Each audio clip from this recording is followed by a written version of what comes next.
And this is an hour. Yes, it is. Right, I'll stop talking. Yes, look, we match, apart from mine's got sequins on it. I see, very good. Yeah, this is the awkward 20 seconds while we wait for everyone to be let in. We're not quite sure if people are in or not because I can't see anybody. Sure, just a show. Okay, we have tech team.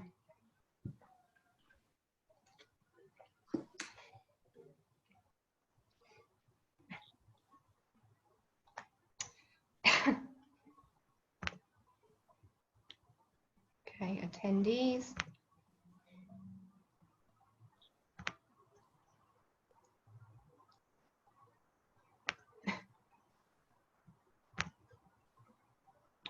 All right, well, it looks like, I'm not sure if more people are joining us. I can see where it says participants at the bottom, so I can see the number going up, so I can see that people are being let in.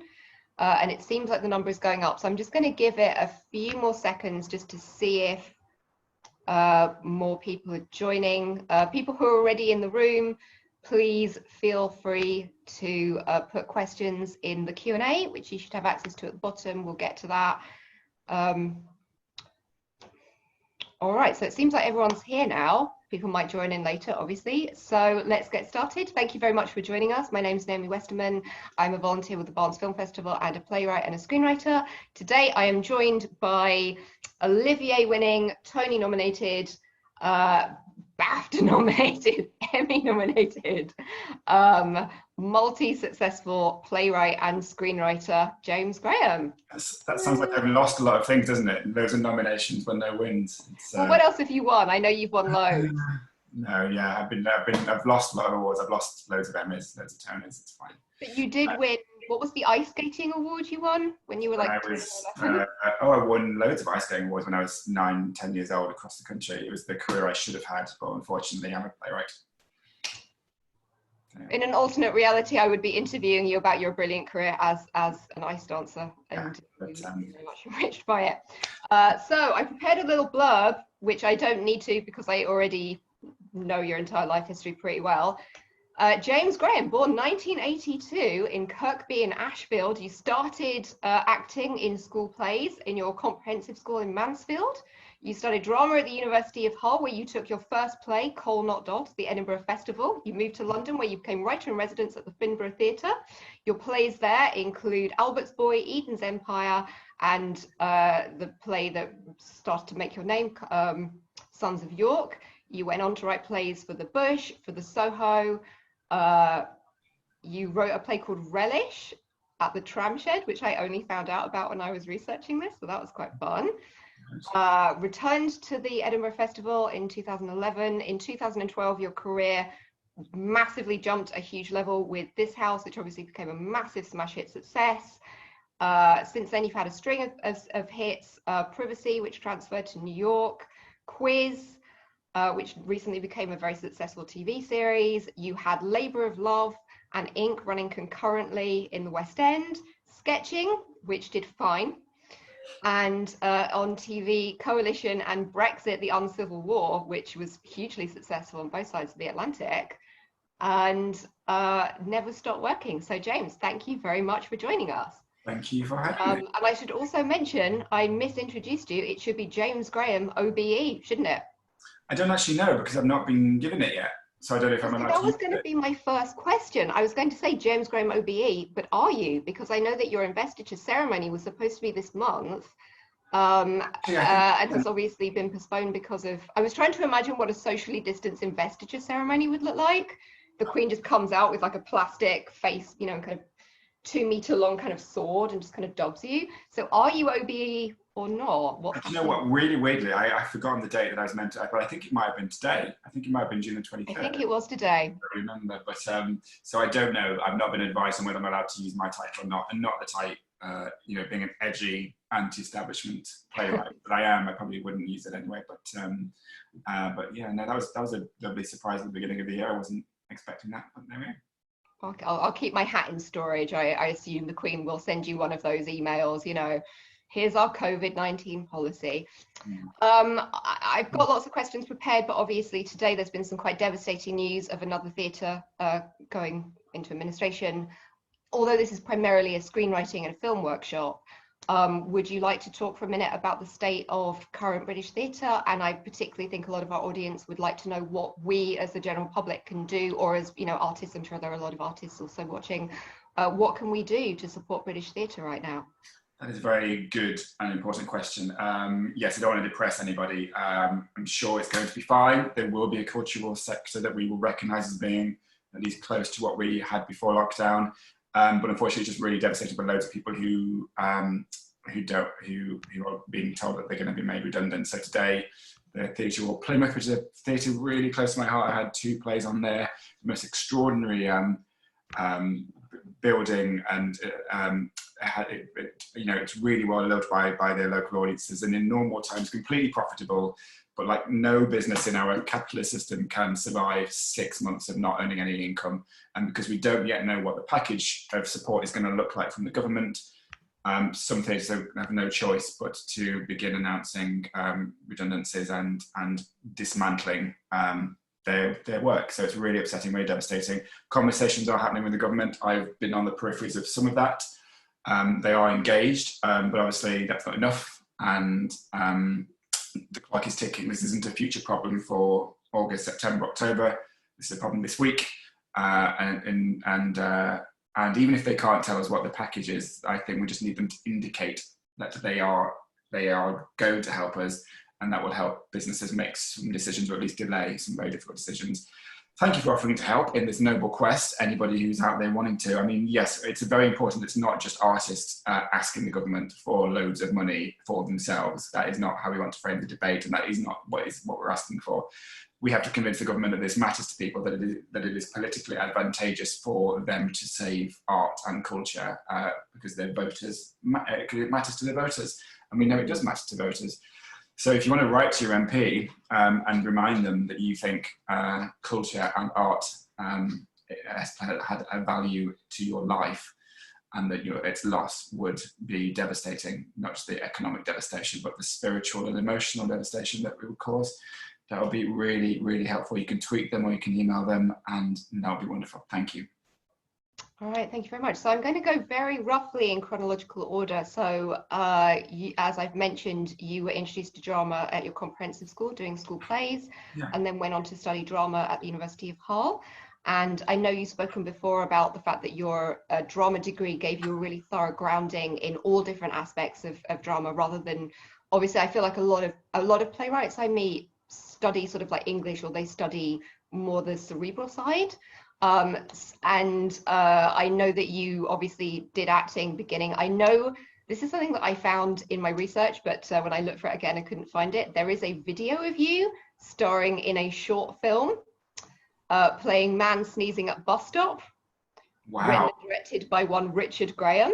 That is true. Yes, we made that on a camcorder. Sadly not available online anymore.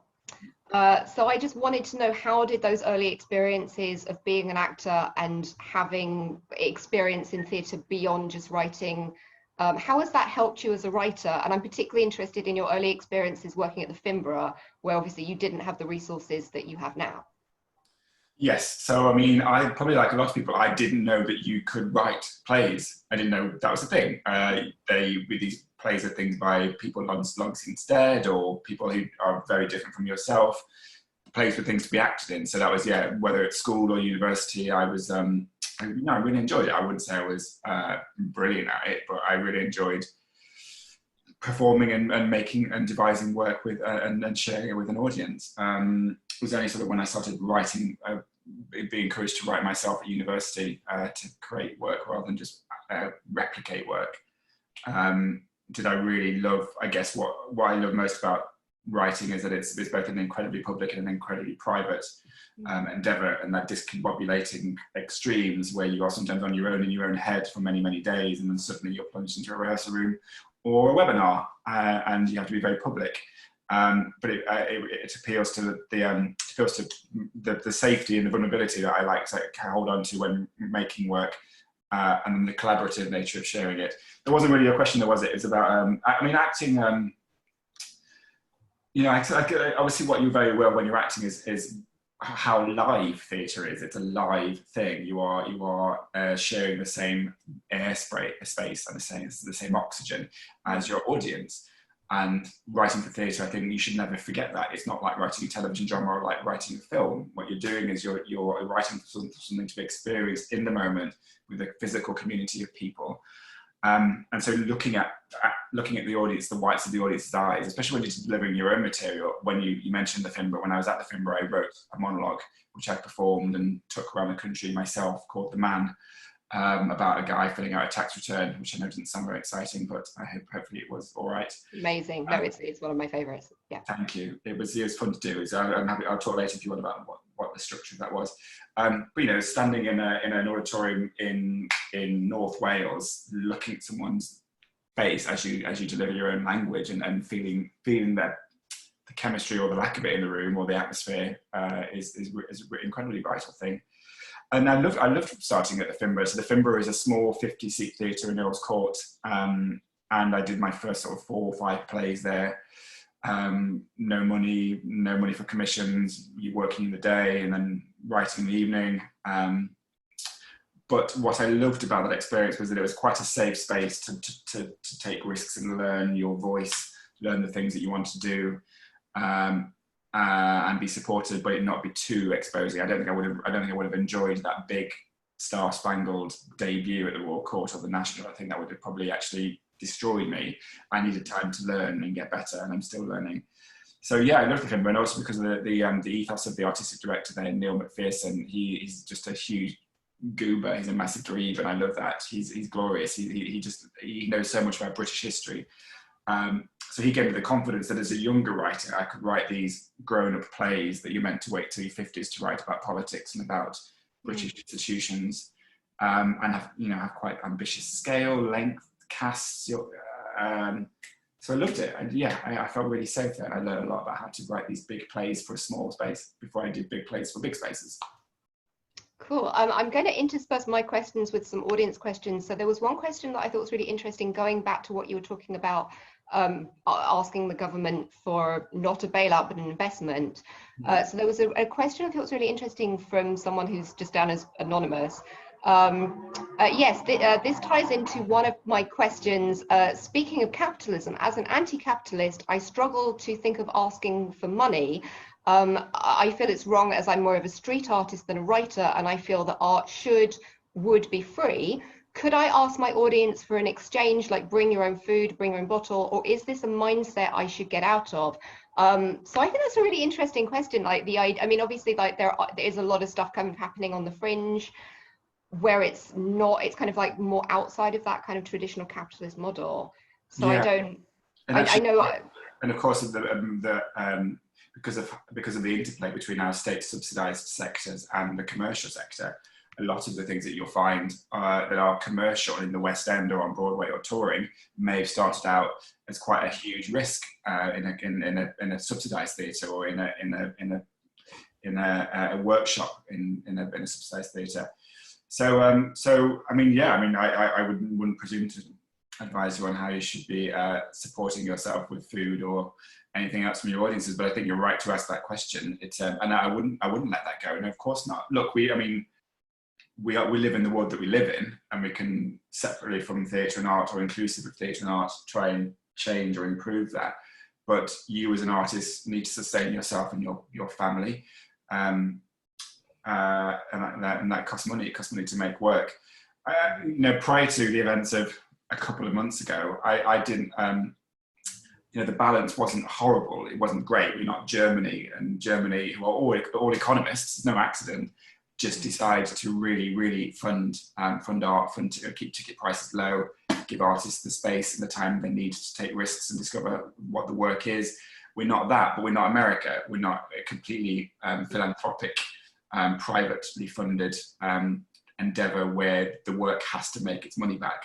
We're sort of between two worlds. We previously got quite a lot of state subsidy and had to make money from box office income and fundraising. It wasn't ideal, it wasn't perfect. It locked a lot of people out of the sector because of access. So I'm not even really sure what if I'm answering your question, except just to acknowledge it and say, no, of course don't change your thinking. The reason why any of us become artists is not to make millions of pounds, is it? We want to just about survive, to make sense of the world and share work and do what I think is the most almost brilliant thing we do as human beings, which is tell stories. Yeah, that leads really neatly into my next question, which I'm going to combine a couple of questions because it's all about starting your career. So I had two comments. One was not a question. One was a comment from someone who noticed that I am drinking out of a Vault Festival cup. So Vault Festival, if you're not familiar with it, is a very large fringe festival that takes place in London every like January to March. Had to be cut short this year, obviously. Free to sort of take part in, and it has provided a wonderful kind of training ground for a lot of emerging artists like myself. So one of the questions that I've had on the Q&A is, I'm an aspiring screenwriter, but it's very difficult to get your script in front of people. Should I try putting on my own plays to get my name out there first? And then my question was going back to James, to your experience at, I know that you've taken plays to the Edinburgh Festival twice. So your first play, Cole Not Doll, went to the Edinburgh Festival in 2002 while you were a student, and then you returned to the Edinburgh Festival in 2011 with The Tour Guide, which is a play on a bus as people drove around. So I guess I wanted to sort of ask, what were your experiences of going to Edinburgh so many years apart, having obviously had quite a lot of success in between, as, you know, like a brand new writer versus as a slightly more established writer? And also, to answer the question, is writing plays a good way to kind of get attention if your ultimate goal is screen? On that second question, the truth is absolutely yes. I wouldn't think of it like that. I wouldn't think of it as theatre being a, and I know this is not what you're saying either, but theatre isn't just an opportunity to get into something else. Theatre in and of itself is just a wonderful arena and space to sharpen your muscle, learn your craft, share your work with audiences, experience it live with an audience. There's almost nothing like it. I think it's the most rewarding creative experience you can actually have as a writer. I still find it more rewarding than television or film, which I love. It's great. But the experience of when I opened a play in the West End and you're surrounded by 1,000 people and hearing them and feeling them and engaging with them, compared to when I opened, say, Quiz on television, which was in lockdown, so it was exaggerated. But, you know, I'm just sat there on my own with a cup of tea, and it goes out and you see some tweets and it's lovely, but it's just not quite for me as fulfilling. As much as I love and adore TV and film. So I would embrace it on its own merits and say that theatre is just such a glorious medium to push you as an artist and to satisfy you in terms of sharing work. But you're right. I think, rightly or wrongly, we fetishize playwrights and celebrate them more than we do screenwriters. It's possible and likely, in fact, that most people won't know the identity or name of the person who wrote the television drama or the film that they're watching. And yet, for whatever reason, the entire of the theatre ecology is about celebrating the writer and putting them at the very centre of the experience, whether that's rehearsal or whether that's press and marketing. So what happens then is you establish yourself as a playwright, and often you find yourself entering at a higher level of TV and film process, whereby they trust you more to author your own pieces, and they give you more freedom to take risks. And we can that might be right or wrong, as opposed to the people who, you know, grudgingly work at the coalface of television for years and years and years and years. But I wouldn't be writing the television I'm writing now had I not started in fringe theatre. And I think I'm very grateful for that. And you should absolutely put plays on. In terms of Naomi, your Edinburgh thing, yeah, it was really different. We all know, those of us who've been to the Edinburgh Fringe Festival, when you're starting out, it's pretty grueling and pretty tough. The hours you spend on the Royal Mile handing out flyers just to get 3 people to come and see your show, and it being really hard to get any sort of critical noise amidst the mass of 10,000 shows. So when I first took a play up there, we got no reviews, we got small audiences, and it was thankless and tough, but I loved it. I would never not do it, because it was the first time I shared work with people that wasn't my family or my friends, and it was a gloriously informative experience. So when I went back 10 years later, yes, it's probably a bit easy to get critics who were coming up and had already seen some of my work in London. but it was still brilliant because you had to lose all your fancy London ways, and you had to, it was on a tour bus with rain lashing down all the time. And, I went back to my Fimbra days where if you write a prop in, you have to go and find the bloody prop, and there's no money, and I had to be my own usher, getting people on the bus, and that, but that's great. That's at the core face of theatre making. We should never get too grand and forget that. I mean, I think there's really space for that. I mean, the Woolwich Arsenal ferry that's like just outside my front door, they're still running. I don't see why we can't put a play on there. I think that could be our next project together. Well, we should, maybe when people start going back to work, that's the only place we can share work is on their commute, and they can't escape, so they'll be forced to listen to my. Just come along with like a bucket and kind of throw money, sandwiches, anything. Just go back I think you're onto something modern. Yeah. Yes, we'll get started on that as soon as this is over. Right. So going back to your play Relish, which I'd never heard of before, which is your National Youth Theatre Connections play for Tramshed. One of the interesting things that I found reading the reviews about this, so Relish was a play you wrote about the first ever celebrity chef, who's a Victorian celebrity chef. Yeah. And something that became clear to me researching this play is that it felt like there's a very clear line about like the nature of popularism that started in Relish and continues through to work like Quiz and Ink. And so I'm curious, do you feel like there are themes that run through your plays, and how have those themes evolved over the course of your career? Oh, very good question. I don't know whether I'm conscious of it. I mean, it took you to make that link there. I didn't make that link. So because sometimes that you're not as self-aware about what your own obsessions are. I mean, it's not sort of a theme, but obviously I have noticed over 15 years of doing this that I have an obsession with institutions and power and how our society runs and who runs it. And often not even the big philosophical stuff. It's the literal, how does that work? How do you make a tabloid newspaper? How does legislation pass through Parliament? It's that stuff that really excites me on an intellectual level, but I think I think excites an audience. How does opening up the Swiss watch of Great Britain and going, oh, that moves and that's how it works. I just love that stuff. I think recently I've definitely noticed that I have never really been able to leave the issues of populism and communication and messages, truth and reality, whether that was in the Brexit film with Benedict Cumberbatch as Dominic Cummings, whatever the hell happened to him, and how you run a referendum campaign, how technology and data informs how we message people, or Quiz and the nature of trial by media and the nature of truth and reality and perception. I'm conscious that is a significant and repeated anxiety pulsating away in me about the nature of truth and facts. I don't know what you do with that awareness. I think you just keep finding stories that can act as vessels to interrogate that stuff. Thanks. Another couple of questions. Well, we have one comment, I think goes back to my suggestion of making theatre on people's commutes. As long as you wear a mask and have a busking license, it should be fine. I've got masks, you can get us busking licenses. Done. Sketching Part 2 by James Graham and Em Westerman coming to a tube or a ferry near you. Fine, that's theatre sorted. Someone has asked a question, is The Fringe just comedy? And if yes, could people watch something more serious? No, The Fringe isn't just for comedy. There is a lot of comedy, but they also do straight plays. And James, obviously your first play that you took to Edinburgh was very much not a comedy, I'm assuming, as it was about. I think there were comic moments, but I think it's absolutely possible for an audience to invest in an hour, 90 minutes of serious, intense drama. Yeah, absolutely. Yeah, and we've actually had a couple of questions come in about comedy. Someone, let's see. So someone has asked, do you have any experience with dark comedy?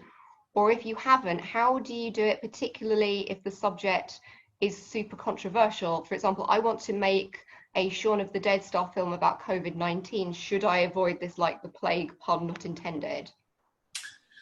You shouldn't avoid it. I think there's always a case-by-case basis question around taste, and you will make that judgment. I mean, satire has always been an incredibly powerful weapon. and an audience is sophisticated enough to know that just because you are treating something comically doesn't mean you're treating it lightly or disrespectfully. I think almost anything is ripe for gallows humour as a way of puncturing it, the pomposity out of it, and being able to just look at it and see it. I think that's a incredibly vital weapon. Yeah, I mean, I almost think, and look, if people get offended, then they will tell you, and that's the deal. And you don't have no writer, whether it's writing serious plays or really queasy comedies, will be protected from the consequences of that. If people don't like it, they will tell you, and that can be really hard when they don't, and really wonderful when they do. But no, as a principle, laughter has always been incredibly powerful. Yeah, and I think despite your many plaudits, I think you're quite actually underrated as a comedy writer, because I know that Labour of Love won the Olivier for Best Comedy, but I feel like the perception people have of you is of the quite serious political playwright. And I think people really don't realise just how hysterically funny you are. Like, you are the funniest person I know. And I think particularly, like, no, you are. That's a lot of pressure. Like smoke. And I know when this house aired on National Theatre Live, there were a lot of comments from people going, "Oh my God, I had no idea it was going to be this funny." Yeah. Like, do you plan to? Are you interested in writing comedy? Would you be interested in doing more kind of overt comedy in the future? I don't really. Yes, I was very happy to get an Olivier, but I know I don't separate these things in my head as being dramas or comedies. I mean, technically, if we're going all Greek, there is a difference. One ends happily and one ends sadly, but I don't. When I'm writing this house, I knew I wanted to make it funny, but I thought I saw it as a serious drama that would obey the rules of truth. But I like leaning in towards absurdity. I like showing when you push a system like the Whip's office in a hung parliament to its extremes, you're going to get people being wheeled through in wheelchairs, and their bodies are going to be voted through by being thrown pipe. You know, it's just naturally comic. It's naturally blackly comic. There's so much about our system, particularly British system, because they're so old, that are idiosyncratic, weird, and you have to sometimes laugh at them. So you always feel, I don't know if you feel the same, but you feel a bit like a tart to admit that what you want to do, maybe in this scene you're about to write, is make people laugh. But I don't feel like that undermines anything. I don't feel like that should be apologized for, because what you are asking your audience to do when you are hoping that they laugh at something, a character's action, a social ritual, a certain amount of etiquette, an absurd consequence of someone's decision, that people are laughing because they're recognizing that what is true about human nature and the human condition, or possibly, especially if it's a vaguely farcical, about British etiquette or Englishness or whatever you want to laugh at.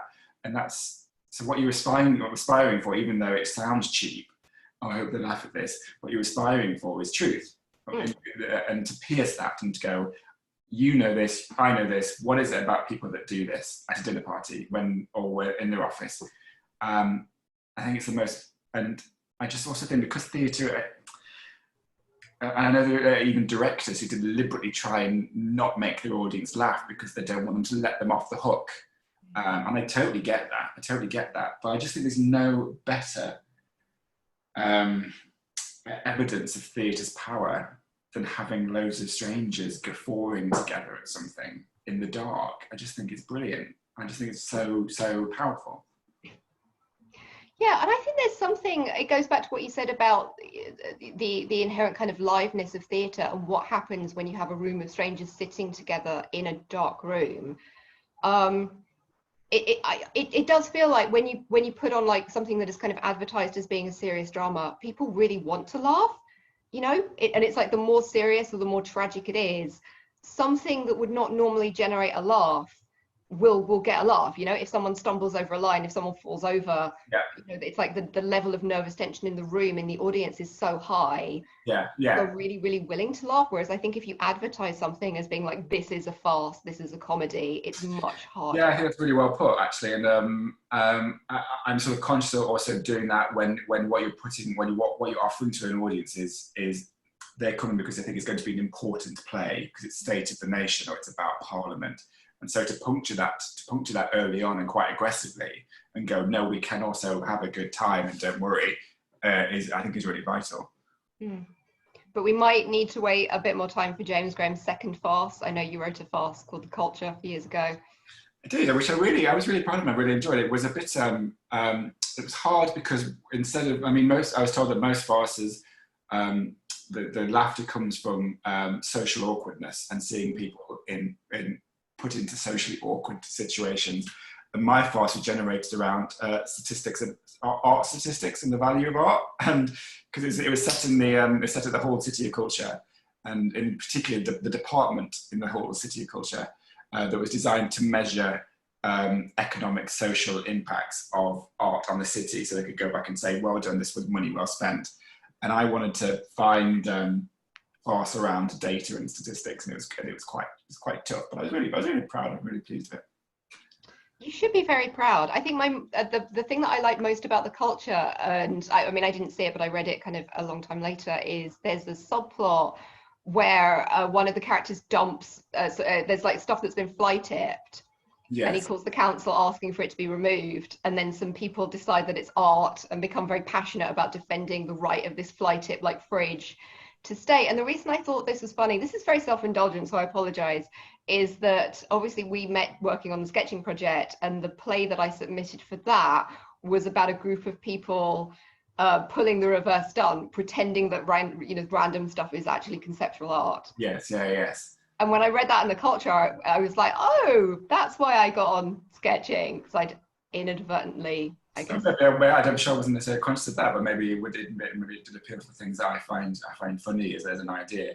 Yeah, the whole premise of The Culture starts with someone turning up at the Hull City Culture offices because I think he left a sofa outside his house for the council to pick up, and as was the case across Hull, people just didn't start to not know what was art and what was actually just street furniture. So people would be taking photos of a new street lamp, thinking it was a symbol of the collapse of capitalism, and it was just a lamp. And so yeah, the Guardian gave his sofa 5 stars, and it became protected, and he just wanted it removed, and that was the beginning of the farce element of that play. Yeah, so we've got another few questions. I've had a question for me, which is very nice. Someone wanted to know, how do you go about becoming a presenter for this event? I'm a presenter for this event because I've been a volunteer at the Barnes Film Festival for a few years. I used to live in Barnes, so I got involved through being local. And James obviously is someone I have worked with and I'm very close friends with. So I contacted the people I know at the Barnes Film Festival and just sort of pitched it and said, would you like me to interview James? And they said, yes, please. So that is why I am the presenter for this event. I mean, if anybody wants to get involved in the Barnes Film Festival, please email. There are email addresses on the website. We're always looking for volunteers.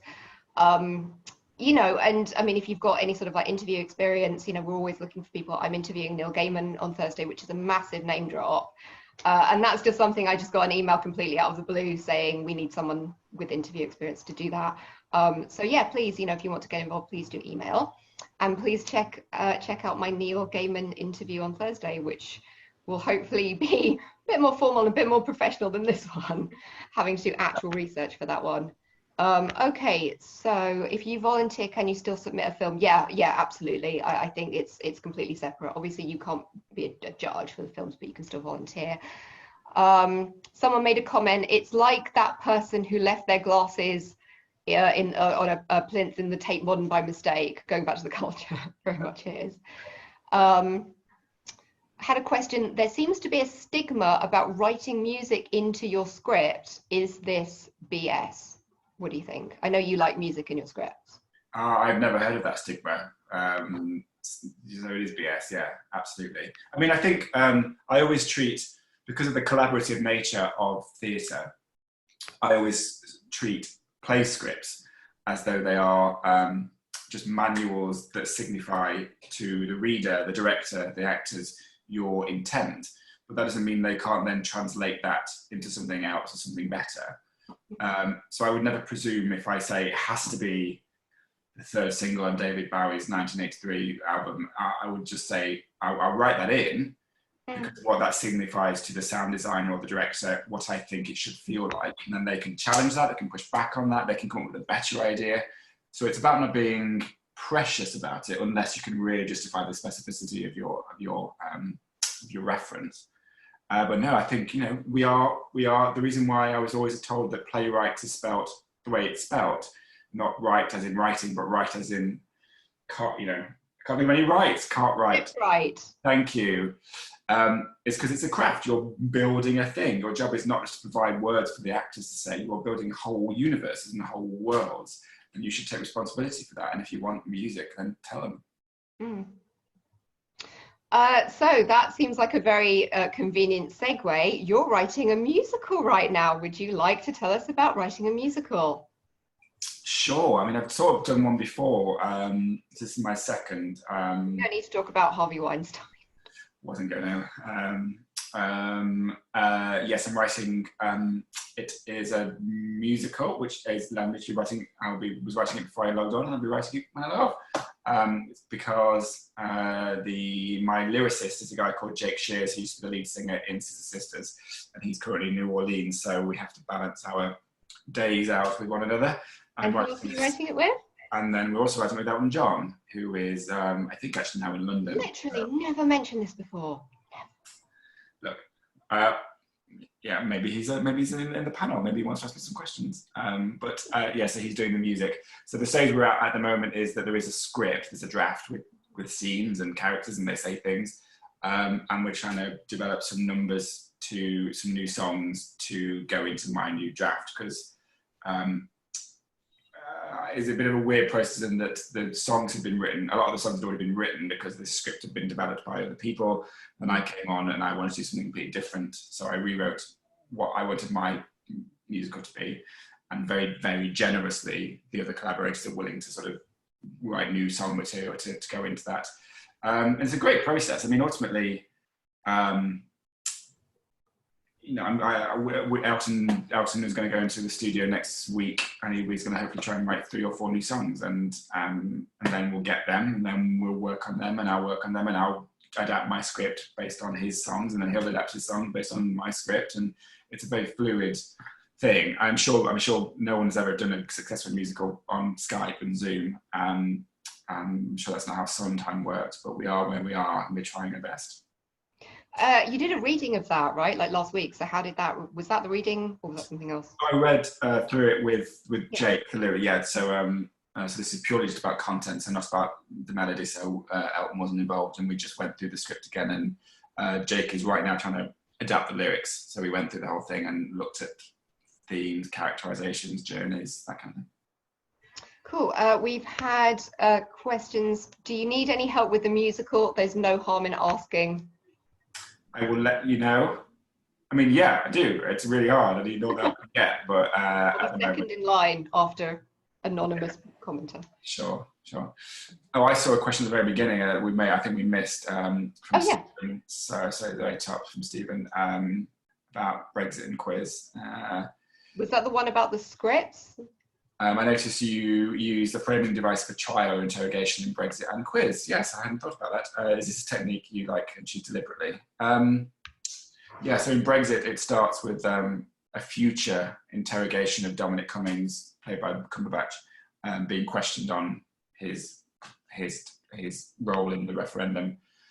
And in quiz, yes, the trial sort of framed the whole. In fact, every single episode, 3 episodes, the trial began and ended it.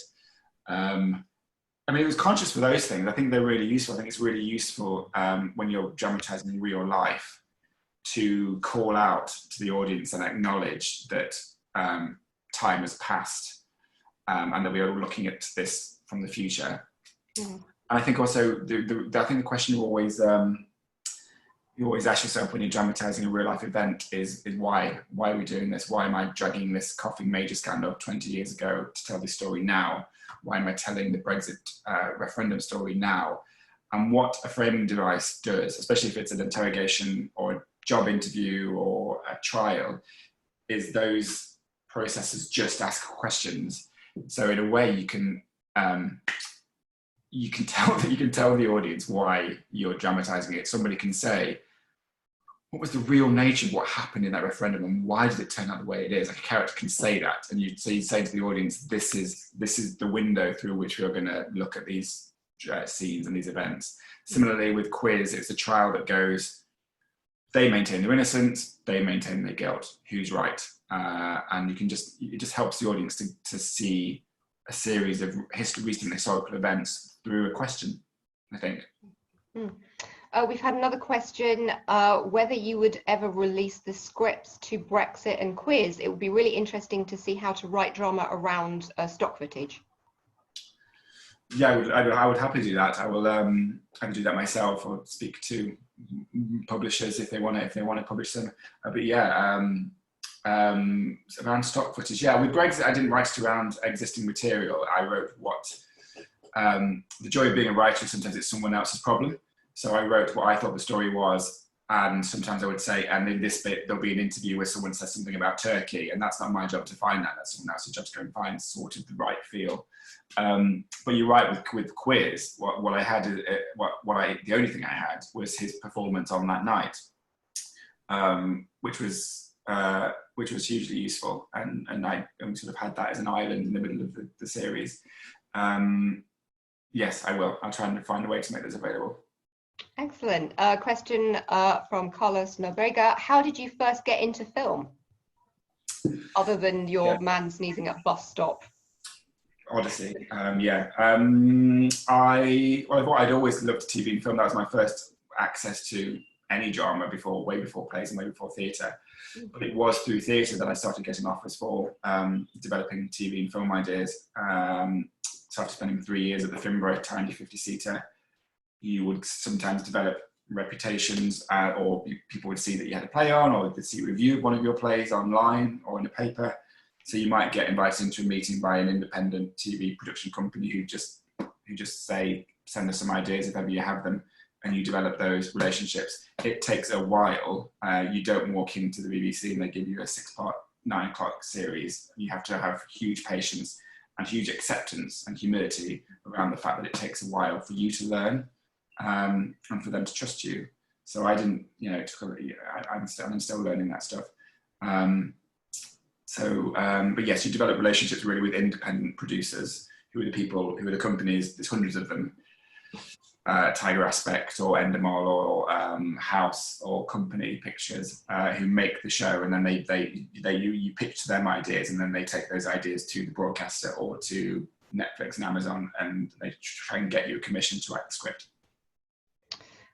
When I was planning my questions last night, I got a notebook and I wrote down all the projects that you've mentioned, all the projects that I know that you have in the works in various stages of development. And I came up with a list of 9 different things. And I know that some of these are in different stages of development, some of them are on hold. At the moment, you have in various stages of development 3 films, 2 TV series, at least 3 plays, and I feel like I may have forgotten one. And 1 musical. How on earth do you balance so many projects in so many different mediums, and how do you balance moving between these different mediums in these different projects? I don't know if I do balance it particularly well. I do take great satisfaction in their contrast. So writing a musical in the morning and writing a film in the afternoon, I find that's a benefit to me in my process rather than a hindrance. If it's the only thing I try to do all in one go and not mix and match are plays, because I think they're the hardest thing to write. And I feel like because you have to build the entirety of the world through often just dialogue, your investment sort of has to be total. So I would normally just sit with a play for at least a few days and not mix and match. TV and film, and you can bounce around things quite joyfully, and I don't have a problem with doing that. I've got a question. How do you know if a script is a short or a series, etc.? How do you know the right medium for the project? I don't really believe there is a right or a wrong medium. You can turn a very small story into a 5-hour ballet, and you can tell the story of the entire Second World War in a 30-second bit of visual art. There are strengths and weaknesses to film, strengths and weaknesses to plays, where ideas sit maybe more naturally, but I don't think there is a rightness. But I do ask that question all the time. So if I go, I want to write a TV thing about, say, the proroguing of Parliament, of course you ask those questions. There is a version where you can say, I can see what that 60-minute film is. But then you go, oh, there's this and there's that. So what would the 5-part drama version be of that? And you just plan all the different variants out. And see which feels most satisfying. Ultimately, I think it comes down to what do you want the audience experience to be. If you think the audience is the best experience of this particular story is to see it in its entirety in one sitting, as I thought the Brexit film should be, then that's the choice you make. If you think, no, I want people to keep returning to this as we escalate, then you look at Quiz and you say, I want it to be 3 parts. And actually, Quiz started as a 2-part drama. That's the way I saw it. The interval was meant to come at the end of his game when he's won the million, but suspicions have already been raised. But it was reasons beyond my control, which sometimes they exist. It was a commercial decision from the American producer, who was paying from the majority of it. They said, we just don't do 2 parts here. It's got to be at least 3. And I got so nervous because I could not imagine a world in which an audience would tolerate a show about someone who cheated on a game show, and you get to the end of the first episode and they're not even in the frigging studio yet. I thought people won't come back. They need to see him cheat in the first sitting. And I got so nervous about it, but I started to find a new structure which I thought would earn its place, where in the first episode, sorry if none of you saw it, in the first episode, we go hard on the, what we surprise an audience is you think it's about this guy who cheated, and then you realise, actually, he's not even the main character in the first episode. He didn't even like quizzes. It's his wife and his family who are obsessed with it. So we introduced this whole world of obsessed quiz fans called the Syndicate. And that was sort of me deliberately going, you're expecting to see him cheat in the first hour. He's not going to do that. I'm really sorry. But look, it's not even about him. It's about other people. And that's how you start to make your decisions about structure. Yeah, I've got a question. I love how balanced your storytelling is, how you never, in what I have seen, show a story from just one side perspective. Is that how you see the world? And do you ever find it hard to not take a side more overtly in your writing? Is that how I see the world? I've no idea. I mean, thank you. And yes, it's a conscious choice because I think it's more politically and dramatically interesting to ask questions and then not necessarily answer them myself. And I think I think the world is more complicated than the black and white binaries and absolutes that we are presented with on social media and in the news. So theatre's greatest weapon is that you can unpack something in a nuanced way over a longer period of time. So why wouldn't you really embrace that and go, here's loads of different points of views. I also don't know how to write a character without empathetically asking questions of what I think their motivations may be, even if those people are Rupert Murdoch or Dominic Cummings and they have very different politics from me. How do you write those people without going into their head? No one thinks they're the villain of their own story. They always think they're the heroes. So that helps, I think. Yeah, there was a question earlier. Do you ever adopt your characters' traits in order to help you write them? Or do I just have a problem? Which I think is a funny question. And I also identify with that. You don't have a problem. You have a problem if you're working in a library and you need to be quiet. But no, I don't think I adopt their traits, but it's an interesting question about how you find an individual character's unique voice. And what's interesting often about drama, especially if it's not a monologue, is that you're bouncing between voices all the time. So you're in this head for one line, and then you're in that head for one line, and then you're in that head for one line, and they're very different heads, they're very different voices. So it's like playing an accordion and a grand piano, running back and forth from one to the other. But I just think I like to write dialogue really fast. Mm. In the first instance, just like have it like vomit out and then go back and start to try and craft it a bit. So it's really joyful. It's really fun. It's really fun to be speaking words from someone who may be emotionally repressed and inarticulate and angry, and then you bounce to someone who's really free and self-aware and controversial. It's wonderful to have those range of voices. So I don't perform their tics when I'm writing, but I do relish having voices that are very clear and specific in my head. I've got another question which I really like. Would you ever make a film or a play about an unanswerable question and still not answer it? An unanswerable question? Yeah, I guess like a lot of your works, they do pose questions, whether it's questions like with Quiz, obviously the question is, are they guilty or innocent? Yeah. We can't know that. We know that they were found guilty, but we can't know for sure. So I guess a film or a play about a question that doesn't have such a neat answer. Yeah. Absolutely. I suppose I sort of feel like I do quite a lot. So you're right. I mean, the specificity of how did Vote Leave win the referendum? Did this man cheat on this game show? Is a known quantity. There is a truth out there that is achievable. But I suppose also I think all the greatest dramas have at their heart a different question that is always unanswerable about the nature of the human condition or the nature of systems. Without repeating myself, as I go back to something like This House, which is just about the unique nature of our democracy and why it is the way it is, and it's been built up the way it has over many hundreds of years. I feel like there is an unanswerable question at the heart of that, which is why do we like this? Why do we do this? Can it be better? Can it be worse? What is government and how do we govern? I think all good plays throw up these bigger philosophical questions that don't have a specific answer. Or I imagine that all good plays probably should have those at their heart. So even though Quiz is about did he do it or not, I actually don't really think that is what Quiz is about. I think Quiz is about how vulnerable any of our perceptions are towards reality, that kind of thing. I know you can see the Q&A at the bottom. I meant like the big questions with no Googleable answer. For example, the question, why do we exist? That feels like quite a big question to deal with in a play. Yeah, and hopefully that's why that's what I was saying just then, which is exactly like, why do we treat it the way we do? Why are we so hell bent on destroying ourselves? Why are we self-destructive as a person or as a country? That's why I just find it so moving. That's why drama is moving.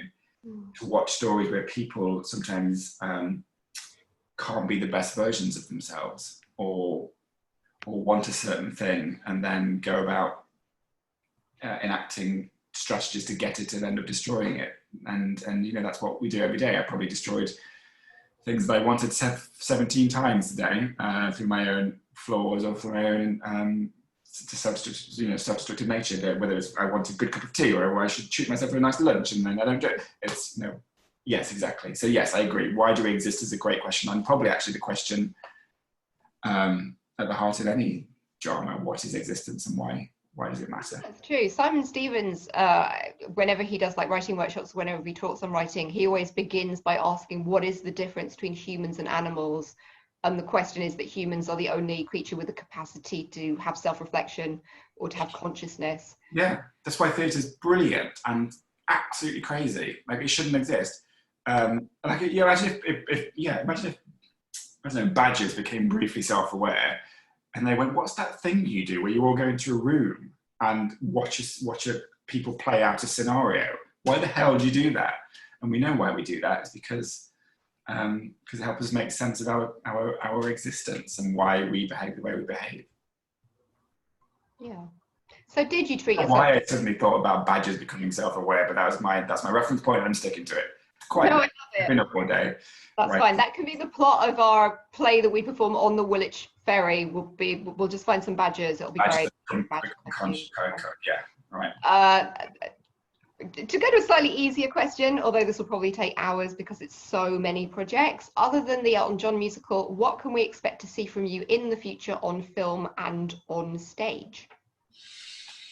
I don't know, actually. I'm currently writing a couple of television serials. One set in Port Talbot about an imagined insurrection in South Wales. And one is a murder thriller set in my hometown in Nottinghamshire for the BBC. So they're probably, at the very earliest, given the world we're living in at the moment, they probably won't go into production until next year. And so then maybe end of next year, possibly. Yeah, I'm writing plays. I'm trying to write a play. I've been constantly trying to write a play about John Major, not constantly, not since I was 3. But the past few years, I'm obsessed by the rivalry between John Major and Margaret Thatcher after Margaret Thatcher left power and replaced herself with John. Their journey is really fascinating, so I'm trying to do that, which probably no one will ever want. But there's loads of things, but it's all gone out of my head. Yes, some films. Ink, the movie, which I'm trying to finish, based on my Rupert Murdoch play, and yeah, things like that. Cool. Now, in theory, we have only 4 minutes left, but I've been told we're allowed to go over. So, if anyone needs to leave, we don't know that you're here, so you can just leave. So we're going to go slightly over, because there's a question that I always ask. And the last time I did an interview, it was with Stephen Moffat and Sue Virtue, and it ended up generating a really, really fascinating conversation.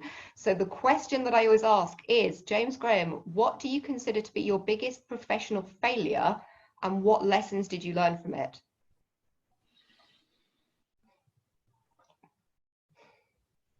Oh God, I don't know. I also don't want to do down the work of anybody else who was maybe involved in a particular project. But I think it doesn't need to be something that was objectively you feel was a failure, or just something that you felt that you really learned a lesson, and you really went, oh, that didn't go as well as I hoped it went, or that you really learned lessons from.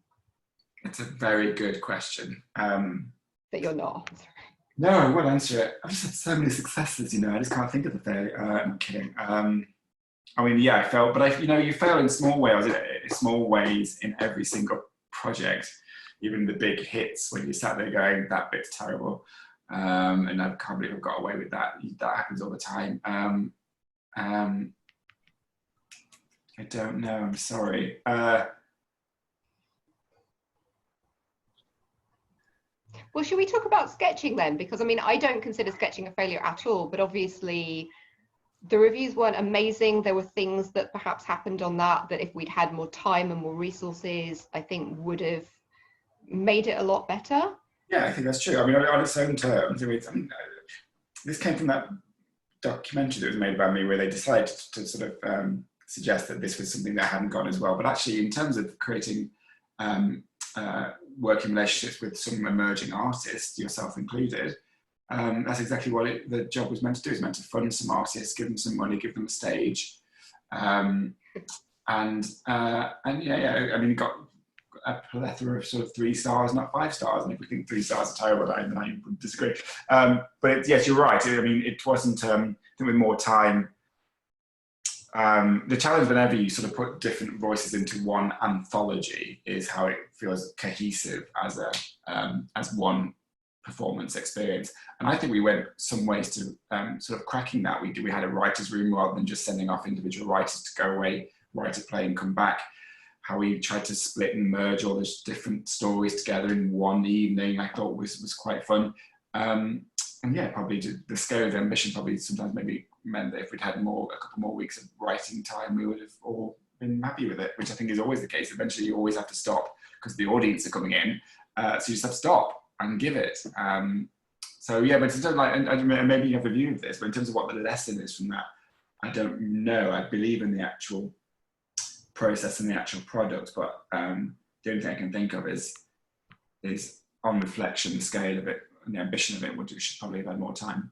Yeah, and I think the interesting thing about sketching is that from our perspective, sort of behind the scenes, it was an extraordinary experience, and it was a very, very successful experience. And it's interesting how sometimes that doesn't translate. Sometimes you can have a wonderful time and it just falls a bit flat, but then at other times you might have a horrendous experience, particularly in making a film, and it does amazingly well. So it's kind of weird that there isn't really a correlation between those two things. Yeah, that's true. That's true. Someone has commented, please write that thing about badges, that's gold. If not, I'll write it and credit you. I'd rather actually you didn't credit me. Just like, don't tell anybody that was my idea. Badges that become self-aware and take over the world. You can have that. It's yours. We'll co-write it together. Anonymous attendee. We'll do it, and then we'll just tell everyone that James wrote it. Okay, we've had an interesting question. Obviously, with social media and the internet, and this is my interjection, you're very active on social media, James. It's very easy for fans to stampede onto a set. Does that annoy you, or is it nice to see people interested in your work? It doesn't annoy me at all. I mean, I think, yeah, good question. It's, I think it depends on the nature of what the conversation is. If people come at it sincerely and kindly, as with everything else in life, then I'm always happy to engage, even if what people are saying is that they didn't think I got it right. So with the Brexit movie, that was the level of scrutiny I've ever had in my life, from journalists and from everyone, from audience members, about whether or not I picked the right angle, the right characters, whether I got the tone of it right.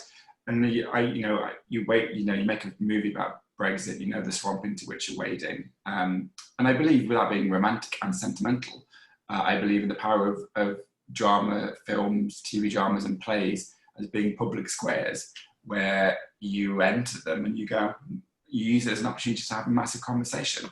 So if I'm going to claim that I think that's its power, then I can't then shirk from that conversation, even if sometimes that conversation manifests itself in people just yelling at you. I think I want to be in that public square. And actually, mostly what you find is just by the sheer act of turning up, people are more reasonable. So there were, certainly in the Brexit drama, there were even left-wing journalists who were properly going at me on social media saying it shouldn't be happening, it's too soon, you're not doing it right, it should be about this, not about this. The thing I learned from that is because I turned up and I started to engage, the temperature starts to come down. And even with some of the most aggressive people, I invited them in for an early screening and just sat there with them. I think they couldn't really believe it, because that's not how it's meant to work. It's meant to be good enemies and have to speak. And I was like, no, if you're so concerned about it, come in and then we'll have a talk. In fact, on the evening of the broadcast of the Brexit film, I retweeted my followers to some of the journalists who were slagging me off, just to go, I'm serious about this. If you have a problem with this, I want the viewers to get your point of view as well, and your alternative version of this event. So I think if you are sincere in that, people know that and smell that, and that changes the quality of the conversation. See, I think that goes back to the question about whether your desire in your writing to portray both sides equally comes from your real life, and whether that's a trait you have in real life. And I think that answers that question, because I think you do. I think you very much do have that trait as a person, as well as not just in your writing. Yeah, I hope so. I mean, there's obviously also a part of me that goes, I wish people would just agree with me and celebrate me. I don't mean that, but you know what I mean? It would be easier if you didn't have. I'm not a natural provocateur. I don't like creating controversy. I like creating. I like being more unifying than I do divisive. And that's why the quiz experience was such a different one from Brexit, and such a glorious one, because it felt like a unifying moment for lots of people rather than a toxic one. That's my natural go-to. I'm just going to ask 2 more questions finally, unless sure. something. I mean, I was about to apologise. So even though you can carry on, I actually have to go soon. I'm so sorry. I will just ask 2 questions really quickly. So this is, I mean, this could be a very, very long answer. How should writers tackle the pandemic in the drama we write? How do you think the current situation will change how drama is performed in the future? How should we tackle the pandemic? Yeah, I don't know. I mean, I think there's a question you have to ask about when and will there even be an appetite for people to relive this moment and interrogate it, given how traumatic and horrible it's been. But I think my approach, and I don't think it's a gimmick, my approach to anything like this has always been to try and find the most peculiar angle from which to come at it, and to, instead of going from the center of the story, to go slightly adjacent to the story. So that's why whenever people tweet me, and I'm very grateful that people think I could possibly do it, if everyone would go, you know, oh, are you going to dramatise this press conference that Boris Johnson did, or are you going to dramatise the Dominic Cummings road trip to Barnard Castle? The answer is no, because it betrays what I think is my basic philosophy, which is that the most exciting way to tackle events is skew if and from the side, looking in, and to be at the heart of events is just less. It's more familiar to the audience. So why are you doing it? The reason why I put Dominic Cummings on screen in the Brexit movie was because no one had ever heard of him. Now everyone's heard of him, and so he's the last person that's going to be the character of my drama. It's the special advisor who had now advised him that's more interesting.